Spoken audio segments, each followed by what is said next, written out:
I'm walking down what used to be the Great North Road, the medieval version of the M1.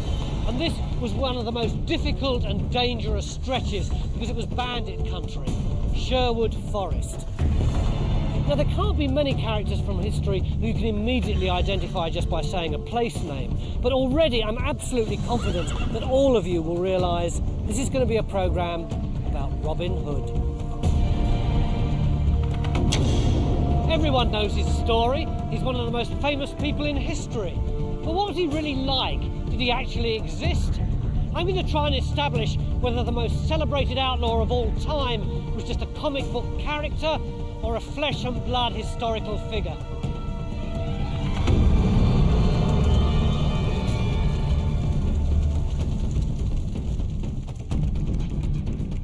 I've always had a fascination with Robin, so this is something of a personal quest. We all feel we know the famous outlaw, but he comes in a host of shapes and sizes. The pictures of him we've all had since childhood may be a long way from the real truth. In the Dictionary of National Biography, Robin Hood is the only figure who didn't exist.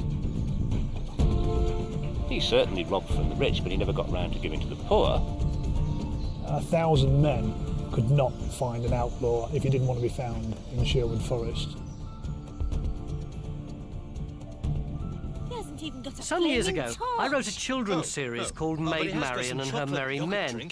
It parodied the Robin stories we all know from TV and the movies. So, who'd have thought it? Robin Hood and his team of mastermind finalists. But what we think of as traditional isn't. Our modern Robin story is the product of centuries of change and evolution. The Robin we know today is Robin of Loxley, who returns from the Crusades to find his lands have been stolen by evil Prince John and his henchman, the Sheriff of Nottingham. It's Master Robin. He flees to the Greenwood and fights on with his merry men, stealing from the rich to give to the poor. You two go round by the far bank and we'll meet up at the log bridge. Right. He marries his sweetheart Maid Marian and gets his lands back only when King Richard the Lionheart returns from the Holy Land. It's a great story, but a red herring as far as tracking down a real Robin goes. If we want a flesh and blood Robin, then we're going to have to look for the original Robin stories in their earliest versions. The earliest Robin stories were ballads handed down by word of mouth. We know they were around in 1377. By investigating these original stories, we should be able to find evidence of Robin's real identity.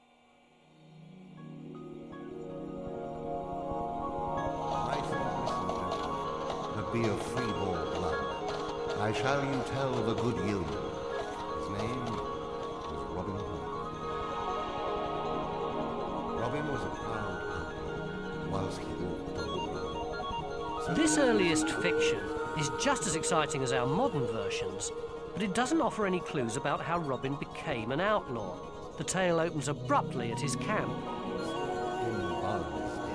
Robin's there with only 3 of the usual suspects: Little John, Will Scarlett, and Much the miller's son. They're preparing a meal. Robin's hungry, but he won't eat until he has a guest. He sends his men off to lie in wait by the Great North Road and catch a fellow diner. They don't have to wait long before they waylay a threadbare knight. Of course, it's a racket. Robin offers the knight his hospitality, and then, once he's eaten, tells him he's got to pay for his meal. But it emerges the knight's penniless. His son has killed a man. In order to pay a heavy fine, the knight's taken on a vast loan from the monks at St. Mary's in York. Unless he repays the debt tomorrow, he stands to lose everything he owns. Because the knight's been honest, Robin sends him on his way with £400 to pay the debt, trusting that the Virgin Mary will pay him back. On top of that, he gives the knight a new set of clothes and a good horse. and sends little John to accompany him to York as a valet. When you read the ballad, you start to notice that it's very different from the version we know today. Robin here isn't a nobleman. He and the outlaws are yeomen, low-born freemen. But most obvious is the setting. It's not Sherwood Forest. This is where the poem's set, in the forests traditionally known as Barnsdale in South Yorkshire. Yes, Robin Hood was a Yorkshireman. People perhaps would be surprised that Robin Hood's a Yorkshireman, but it depends on the background. Historians have known this for a good few years. The problem is that other outlaws, perhaps living down round Nottingham in Sherwood Forest, their stories would be amalgamated with the original ballads, which do come from this area. And the fact that Nottingham is a much better known place than Wentbridge or Barnsdale, which most people, to be frank, have never heard of outside the area, would help the Nottingham connection. The ballad's very specific about the area. This track is the remnant of the Great North Road as it dipped down into Barnsdale to cross the River Went at Wentbridge. Today, the A1 bypasses Wentbridge half a mile to the east, and it's where the viaduct is now that the merry men laid their ambush. This is the spot where little John and Will Scarlett lie in wait for the night in the poem. Robin sends them to sail to spy on Wentbridge. You can see just beyond those white buildings the road snaking down into Wentbridge from the other side of the valley. The writer knew this place. He knew it was the perfect lookout point. It may surprise some people to hear the Robin Hood stories coming from here and not from Sherwood, but 6 centuries ago it wouldn't have raised an eyebrow. The phrase Robin Hood in Barnsdale stood was a legal saying, meaning that something was a well-established fact.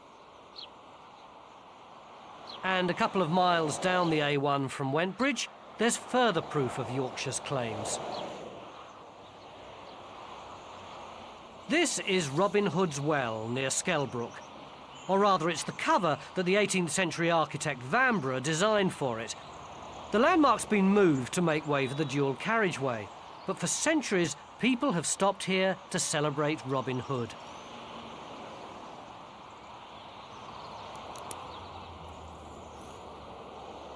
This is the earliest known place name that's associated with Robin Hood. But over the next 3 centuries, the name starts cropping up all over the place.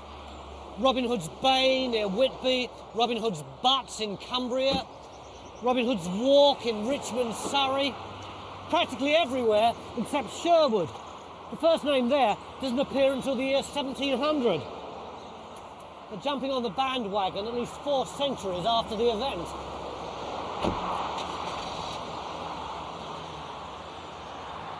So we've got tales set in Barnsdale, not Sherwood. Robin's not a dispossessed nobleman, but a low-born Yorkshireman. What else do these original stories tell us about him?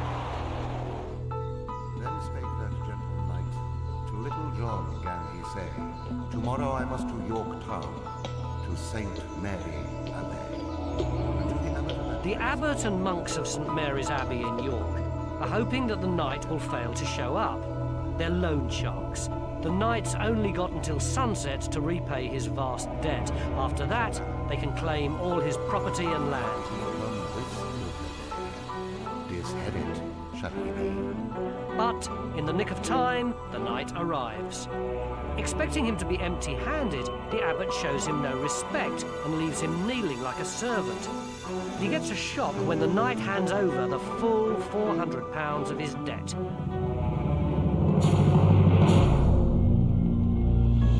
It seems as though everything's square, but there's a twist.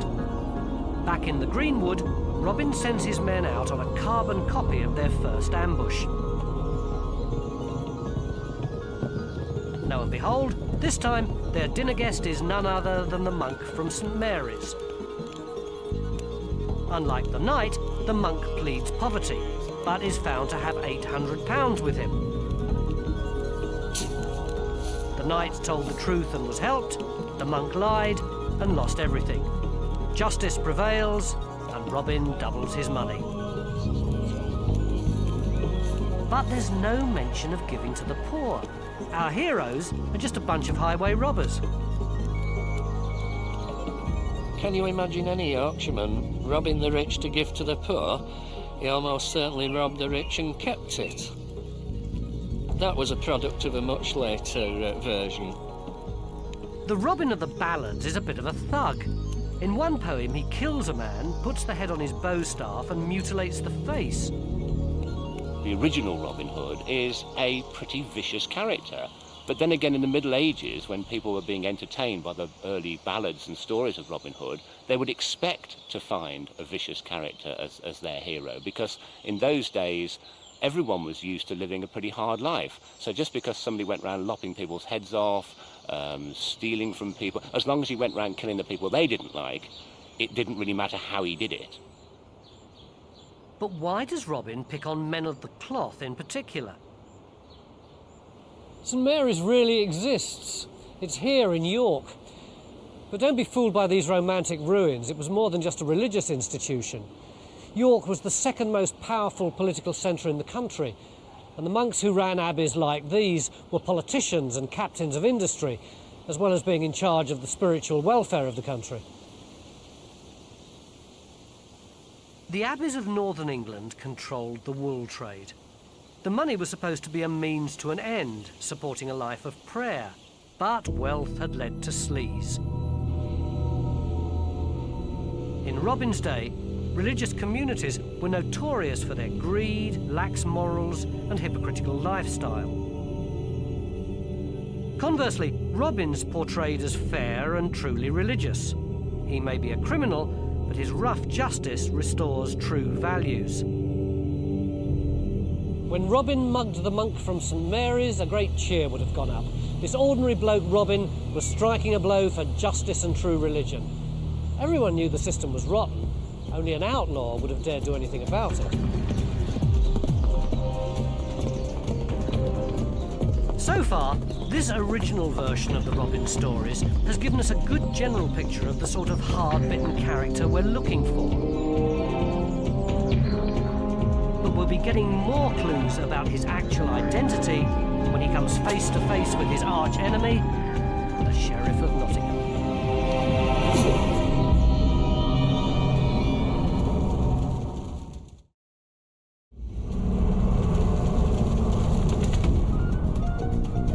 The facts about the real Robin Hood. We've been looking at the earliest fictional versions of his legend. These medieval tales explode the myth of a penniless nobleman in Sherwood in favour of a much tougher out-and-out criminal based in Yorkshire. But the stories in these ancient texts also contain evidence pointing us to a real flesh-and-blood historical Robin. Little John, good slave lock, were archers good and free. Robin and his men are brilliant archers. The Sheriff of Nottingham organises a competition to trap them. Despite wearing their hoods, the Sheriff knows that whoever splits the wand to win must be an outlaw. They cried out on Robin, and great horns gan they blow. Woe worthy treason, said Robin, full evil hour. Of course, he never succeeds. The outlaws always escape in the nick of time. There's chases, fights, escapes from prison, and then the feud with the Sheriff climaxes in a showdown.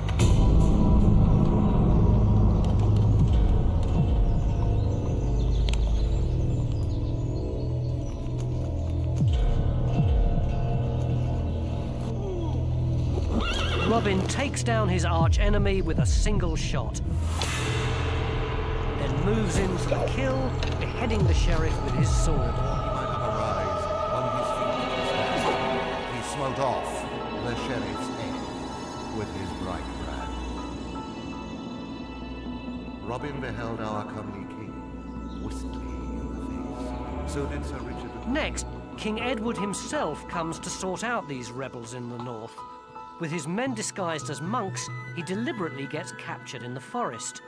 But when he sees that Robin's a loyal subject, he forgives the outlaws and takes Robin into his service.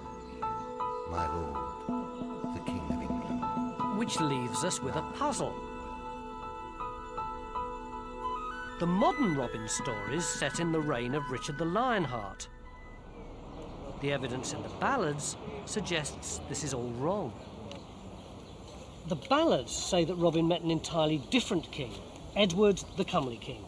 Now, there have been 8 King Edwards who've ruled Britain through the ages.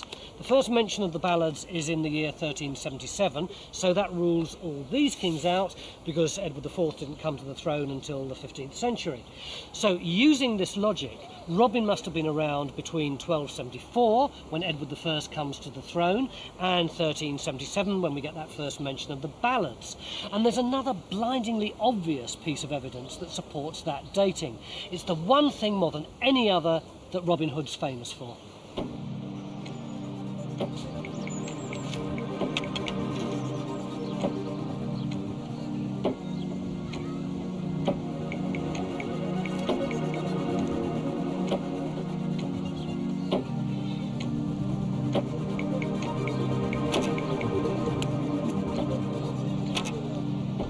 The rise of the bow, the longbow as they call it nowadays. It began to take off 12th, 13th century. That's when it's got to have permeated through the villages and through the towns and begun to become ingrained into our communities and become basically your common man's religion for sport. In Richard the Lionheart's reign, the bow was a minority weapon. There was no cult of the longbowman. Edward I, II and III made the bow a key part of their military strategy. Archery was compulsory for every able-bodied male. And so being a great archer was like being a football star today. If you got the eye and the strength and you could do the business with the bow, you were really one of the best in the community.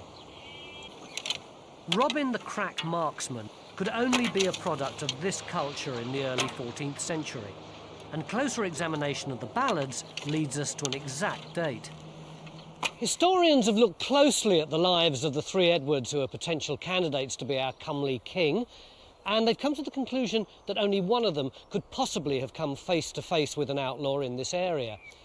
In the year 1323, Edward II went on a tour of the north, ending in Nottingham, because of a political crisis that started here, at Pontefract Castle.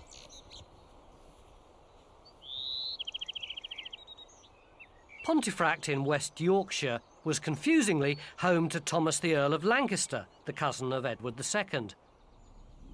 The king was unpopular. Lancaster decided to make his own bid for the throne. He called up his men from Yorkshire and Lancashire to form an army. But as they moved out of Pontefract, Edward ambushed them and crushed the rebel. The Earl of Lancaster was tried and beheaded. His followers were outlawed and fled for their lives to places like Barnesdale. The Lancastrian revolt provides a plausible explanation as to why Robin and his men would have been outlaws. It also connects Robin to Nottingham through the villain of the piece. The period of the revolt was the only time that the Sheriff of Nottingham was also responsible for Yorkshire. He'd have been the king's right-hand man in fighting the rebels. The Lancastrian rebellion also explains another puzzle. The poor knight who Robin originally held up is a recurring character in the stories. When the outlaws are fleeing from the sheriff, they run to his castle for protection. The knight's name is Sir Richard of the Lee, and this is where the ballad says he was from, Lee in Wyredale. But this is Lancashire, several days' ride from Barnesdale, where Robin's based. At first glance, it seems pretty implausible to have a leading character from so far away, but actually it makes perfect sense. Plumpton and Wyredale are linked with Barnesdale through the lands of Thomas, Earl of Lancaster. They formed a corridor right across the Pennines, allowing for easy communication between rebels here and here. A knight based in Wyredale would have been brother-in-arms to a yeoman outlaw in Barnesdale. The Lancastrian revolt is the only time and place where the ballads fit with political history. When historians realised this, they set about the task of finding a real Robin Hood from this period in the medieval archives. Today, if you wanted to track me down, you'd probably try looking in the telephone book, and there among all the Robinsons, you'd be bound to come across a Tony. But whether or not it was this Tony Robinson you'd be hard-pressed to know. And in the early 14th century, it would be even more difficult because the court rolls and the church records of the early Middle Ages weren't catalogued. There were no indexes and no one was written down in alphabetical order. Nevertheless, lo and behold, when historians were looking for Robin in the early 14th century, they found one. In the court rolls of the Manor of Wakefield in the reign of Edward II, living with his wife Matilda was a tenant called Robert Hood. To most people, that's not Robin Hood, that's a totally different name, but it isn't. Robin is a nickname for Robert. For many years, the name Robin was used instead of Robert, just like, for example, Jack might be a nickname for the name John, hence John F. Kennedy is Jack Kennedy. So this man is called Robin Hood. Let's suppose for a moment that this is the real man behind the Robin of the ballads. Robert Hood was a forester. He's one of the Lancastrian rebels who are outlawed after the rebellion. As a result, he loses his property in Wakefield. And the property was here. Robert Hood's house was in Bick Hill. Today, it's the site of the bus station. And 102. Our Robert Hood, who lived somewhere under the number 49 stop, disappears in 1322. We don't hear of him again, but it's not quite the end of the story. Alas, then said good Robin. The ballad says Robin was taken into the king's service, but after 15 months he was so depressed that he left to return to his former life. If I dwell longer with the king, sorrow will be slain. The record tells us that a year after the Lancastrian revolt, there was still political unrest. The king set off on a tour of the north, offering an amnesty to the outlaws, some of whom he took into his own ranks. Enter our second candidate. This is Robin Hood, a valet de chambre, a bodyguard, who appears on the payroll at Edward II's court in 1323, but the following year takes a lump sum of 5 shillings because he can no longer work. When you compare the stories with the history, the parallels are striking. Let's recap. The ballad tells us that the king forgave Robin Hood of his crimes, that Robin went to work for him, but he left the king's service a year or so later because he felt fed up and depressed. And the records tell us that this man, Robert Hood of Wakefield, fought in the Lancastrian revolt and disappeared, but that shortly afterwards this man crops up, Robin Hood, a king's servant, who works for the king for about a year, and then he too disappears. Could these two men be the same person?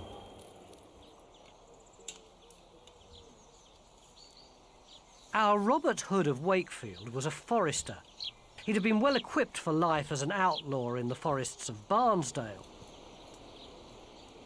At Papelwick Church in Sherwood, there's a medieval forester's grave that gives us an idea of the essential forester's kit. There's a bow and arrow, of course, and this, a sort of shoulder strap with a horn hanging from it, is, I have to tell you, a baldric. But living out in the forests required more than this. Near the church, I learnt just how tough life on the run could be. At the cave known as Robin Hood's Stable, I met a man who's made a point of surviving in the forest using only the tools of the Middle Ages. What were the biggest problems? The rain one night. It rained very, very heavily one night. I resolved it by actually getting into an oak tree and sleeping inside the oak tree, not far from here. What equipment have you got? The basic equipment. You have to carry your home on your back, really. This is a flask, because water is very hard to find. This is a cup made from an ox horn, a blanket for wrapping yourself up in at night, an antler for digging a hole to go to the toilet in, and toilet paper hangs on the trees, an axe for making a woodland shelter, and in here, necessities and a few little luxuries, some eating utensils, some salt, some flour, just a basic kit. In terms of weapons, a yew bow, simple yew bow in a hunting case. These are hunting arrows, a knife to eat with, a knife to kill people with, So you've got a hunting horn there. It is. It's very important to maintain communications in the forest. This was the medieval equivalent of Robin Hood's mobile phone. So, might Robin Hood really have gone da-da-da-da-da-da-da? You could try.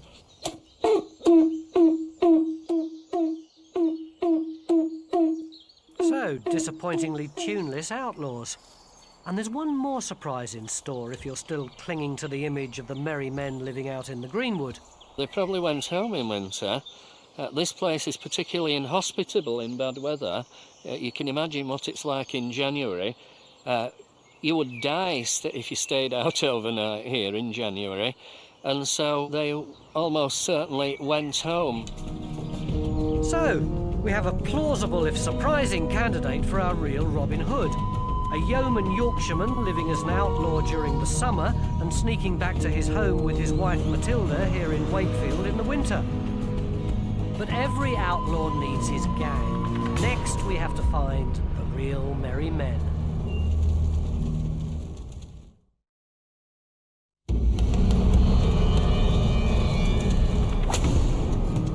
By matching the clues in the earliest stories of Robin Hood with historical records, we found a candidate for the real Robin Hood, Robert Hood, who lived in Wakefield until 1322 when he fled to the forests of Barnesdale.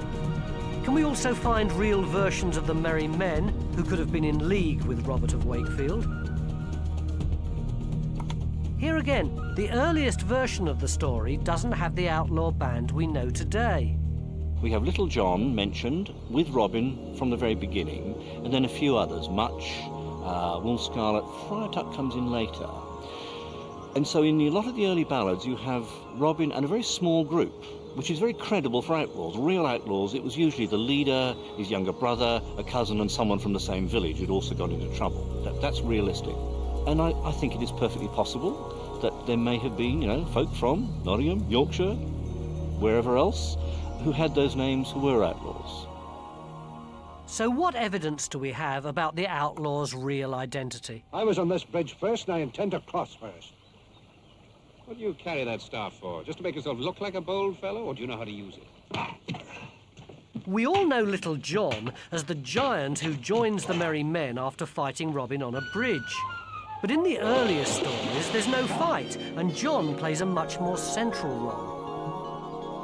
We have scarlet and green, Maester, and many a rich array. There is no merchant in merry England so rich. It's actually Little John who starts the whole feud with the sheriff. His relationship with Robin is much more democratic than in our modern version. Little John isn't afraid of telling Robin what to do. I'd look well meek and needy. Little John took none other measures. The tourist tradition about Little John is that he's buried in Hathersage in Derbyshire, so people assume he came from there. But the ballads say he comes from Holderness near Beverley in Humberside, and Little John is just an alias. His real name is Reynold Greenleaf. I whistle of my name. Men call me Reynold Greenleaf. We've got records from 1318 and 1323 of John the Little being charged with crimes in Wakefield and Beverley. It could be that Little John was already a criminal who joined Robert Hood of Wakefield in Barnesdale after the Lancastrian revolt. As for the other outlaws, we don't have a record of Much the Miller, but there are some fascinating clues about Will Scarlett's identity.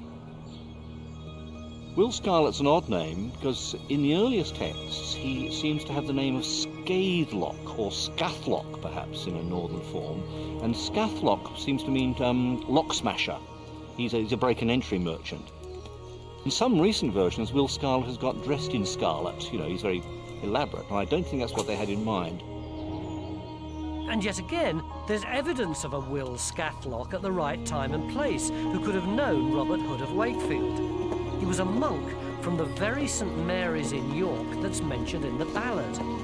We don't know why, but he was thrown out of the abbey at the end of the 13th century. If this real Will Scathlock harboured a grudge against St Mary's, it would help explain why the abbot ended up as a villain in the story. Then we come to some really disappointing news. Robin Hood may have had a wife, but it wasn't Maid Marian. The early versions of the story don't have any love interest in them at all. Marian comes into the tradition in a completely different way.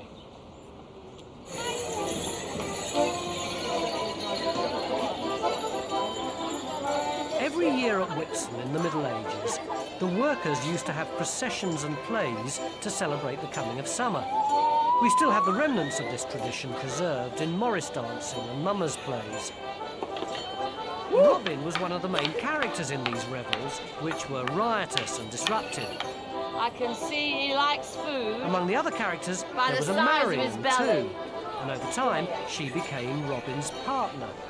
And the Robin and Marian characters used to force revellers to give money for good causes, which is where we eventually get the tradition of robbing from the rich to give to the poor. As Robin changed from bandit to nobleman in Tudor times, Marian was brought into the stories.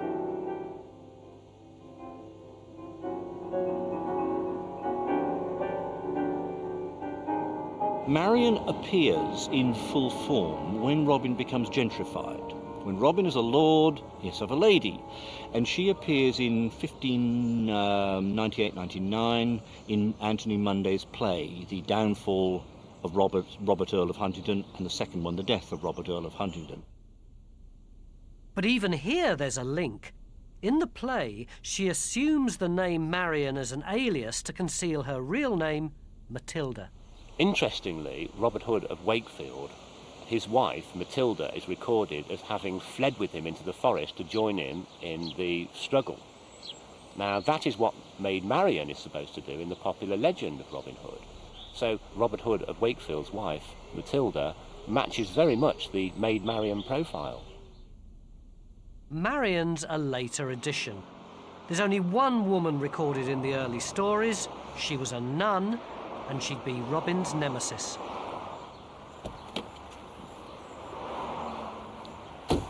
This is the Three Nuns pub on the road between Huddersfield and Dewsbury. There's been a hostelry here for over 700 years, and it gets its name from the shenanigans that were rumoured to be going on between the guests and three of the local nuns from nearby Kirklees Priory. If the ballads are to be believed, the guest house that would have once stood here would have been the last place that Robin ever saw before the priory gates closed behind him and he went unwittingly to his death. After leaving the King's service, Robin lives on in the Greenwood for 22 years. Then unwittingly he goes to his cousin, the prioress at Kirklees Priory, to be bled for his health, as they did in the Middle Ages. I must to Kirklees, crafted. The story gives no motive, but this nun betrays Robin and leaves him to bleed to death. Through their false claim. And a later story says that Robin fires one last arrow through the window and asks to be buried where it lands. Christ have mercy on his soul, that died on the rood, for he was a good outlaw, and did good. Kirklees Priory was dismantled by Henry VIII as part of his dissolution of the monasteries. The only sign of the actual priory today are the odd stone and bumps in the ground. The guest house where Robin is said to have died still stands. Although there's no record of how Robert Hood of Wakefield died, it's possible that he was the person who was killed here. Kirklees is only 10 miles from Wakefield, where Robert Hood lived, and the relevant dates link the original stories with historical fact. The ballads tell us that Robin Hood was killed by a relative who ran the priory here 22 years after leaving the King's service. Dating from the time of Edward II's visit, that would be about 1346 or 7. And the records tell us that in 1346, the prioress here was Elizabeth de Stanton, none other than the cousin of Matilda, Robert Hood's wife. This is the room in which Robin is said to have died. The spot marking his grave's up there, but the business about the arrow can't be right. It's 650 yards away and uphill, almost twice the Longbow range for a skilled archer. It's generally accepted that Robin being buried where his arrow lands is a piece of poetic elaboration round the original simple story of his death. The site of Robin's grave at Kirklees has been a place of pilgrimage for centuries, but if you expect a nice simple ending, you're going to be disappointed.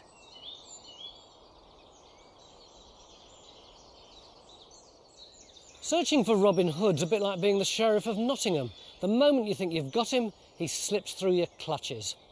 This is the site of Robin Hood's grave, except it isn't. The site's been moved at least 3 times, and this is what Robin's gravestone looked like, according to a sketch from the year 1665. But it disappeared, and a replica was made, and it was chipped to pieces by 18th century canal workers who thought that a little bit of Robin Hood's gravestone would cure their toothache. When this site was excavated, there was nothing but earth, which isn't surprising if the grave's been moved. To replace the missing grave slab, there's a 19th century inscription in Cod Oldie English to establish the grave's ancient credentials. Even if we haven't found his last resting place, we've built a coherent picture of a historical Robin. Our man from Wakefield matches the clues given in the earliest sources. The Lancastrian revolt gives him opportunity and motive. There's real contemporary outlaws from Yorkshire who could have been his merry men.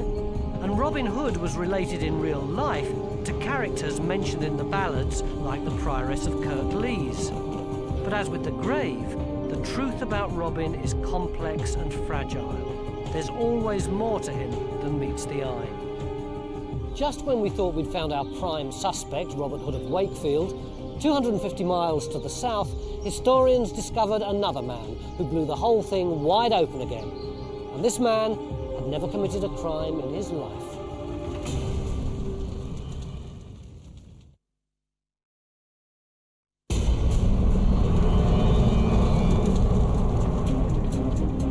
The earliest ballads about Robin Hood have given us a picture of a historical suspect, Robert Hood of Wakefield, who seems to have ended up working for King Edward after the Lancastrian revolt of 1322. But in all the best detective stories, the neatest of solutions can be upset by a single clue. Suddenly, evidence turned up that pointed to an earlier Robin.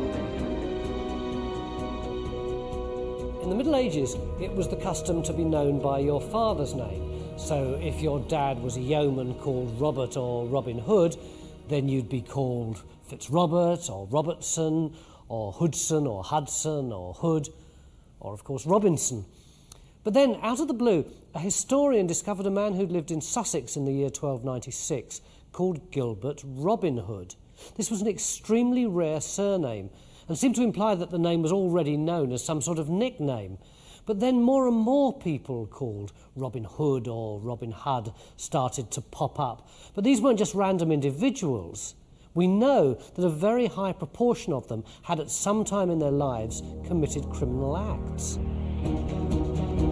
There's even one case where the clerk of the court changed a man's surname from Lefebvre to Robin Hood because he was an outlaw. Later, Robin Hood became a common criminal alias. This doesn't mean that any of these men are candidates for the real Robin.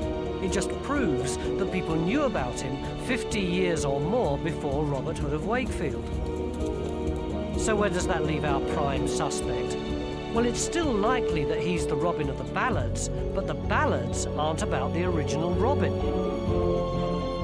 Historians then went scurrying off and came up with another Robert Hood in 1225.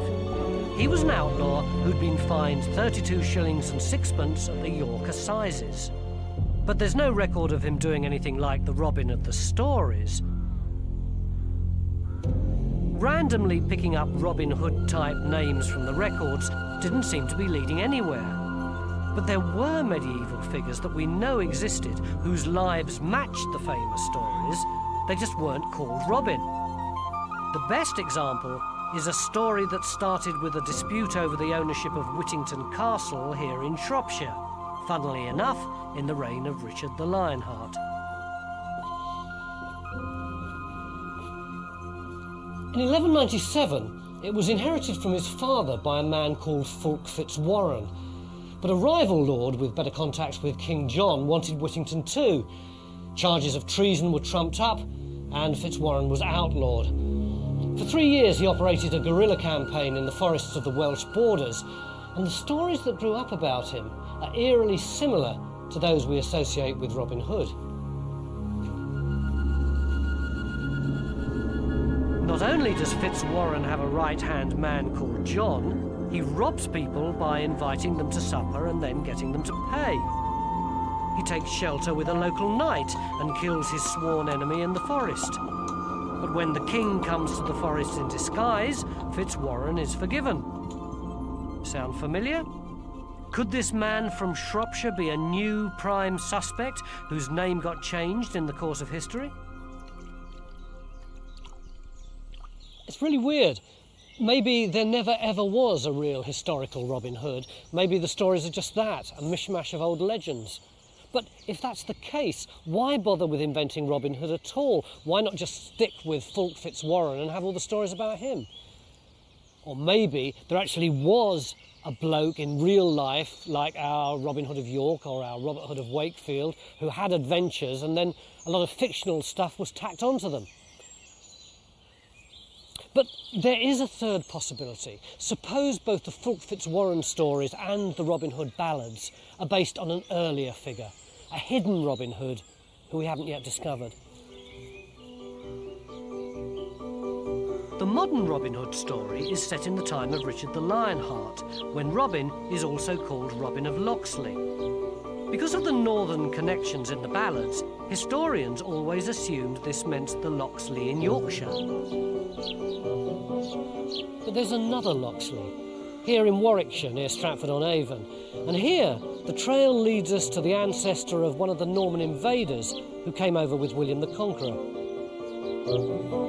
In 1193, the Lord of Loxley Manor was Robert Fitzoder, a descendant of Bishop Oder of Bayeux. Because Fitz meant an illegitimate descendant, it was sometimes dropped, leaving us with Robert Oder, effectively another Robert Hood. In the time of Richard the Lionheart, he was thrown out of his manor, Loxley Manor, and for a while became an outlaw, because there are records from that period saying that he is causing trouble in the surrounding woodlands. And he was a robber for a while. He was finally given his lands back when Richard the Lionheart came back from the Crusades eventually. And so he does match quite, to some degree, the actual historical Robin Hood from the point of view of the later legend. So out of the blue, another candidate from a part of the country not usually associated with the Robin stories. But it gets even weirder. The Robert Oder connection comes from a relatively recent piece of research. But there's evidence here in Loxley churchyard that it may have simply uncovered a tradition that was known before. Lying just to the north of the church, they found a mysterious gravestone. Its design seemed to match the original Kirklees grave slab. Remember, in 1665, the Kirklees stone had been sketched in Yorkshire and had then disappeared. Is this evidence that people were aware that Loxley was part of the story long before the historians?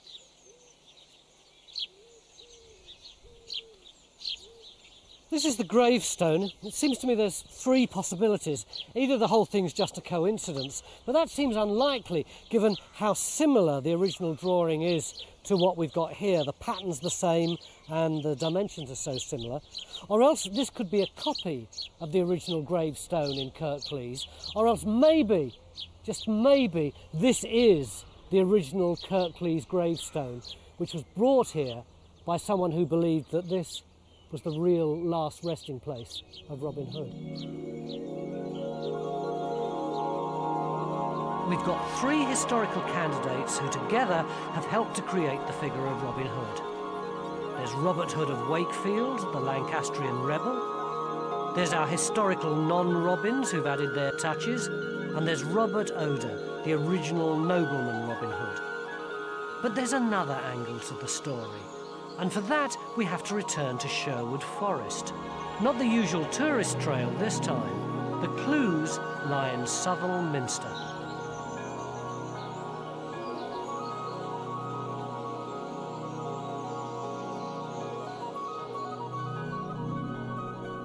When the stonemasons finished the cathedral in the Middle Ages, they decided to leave an exhibition piece in the octagonal chapter house.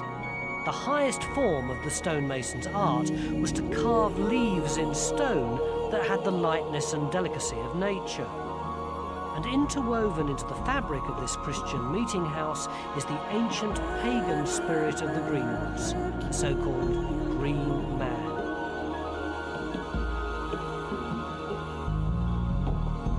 Another name for the spirit of the greenwoods was Robin Goodfellow. Could this Robin be the inspiration behind the mythic hero of Sherwood Forest? Now, this figure is not clearly associated with outlawry. He's much more associated with nature, because Robin in the original ballads always appears framed in the forest. That's where he is. And then he moves into action and he returns to the forest. And if you want the original Robin Hood, I think he is that figure, you know, Robin of the Wood, Robin in the Hood. It is perhaps this pagan version of Robin that appeals most to us in the 21st century.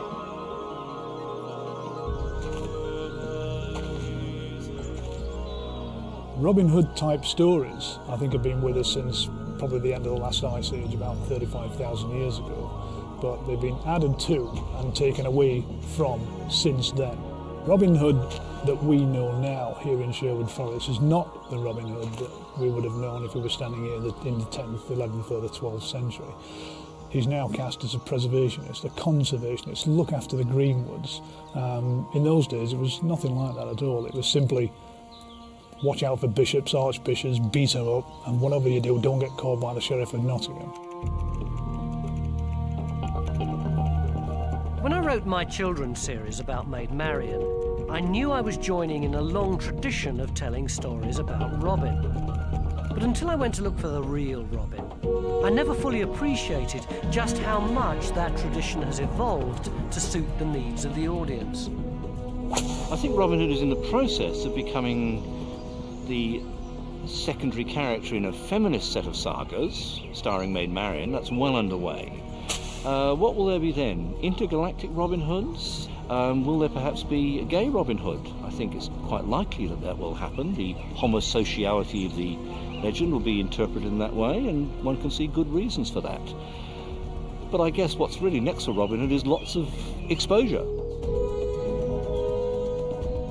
I started my search by trying to find out whether Robin Hood was fact or fiction. And the answer is he's both. There's a whole host of Robin Hoods. There's the mysterious man from Loxley, the Lancastrian revolutionary, the petty criminal, the king's servant, not to mention the countless medieval outlaws who took on his name as an alias in order to try and protect their anonymity. They all lived and breathed. They were all fact. But it took a fiction to make the story great, a legend that could touch us more profoundly than the simple story of one human being ever could. And whether that legend is about the spirit of the greenwood, or the nature of being a hero, or the struggle of the common man, they all create for us a Robin who's fair, brave, heroic, and just human enough for us to be able to believe that in a fairer world, we too might be Robin Hood.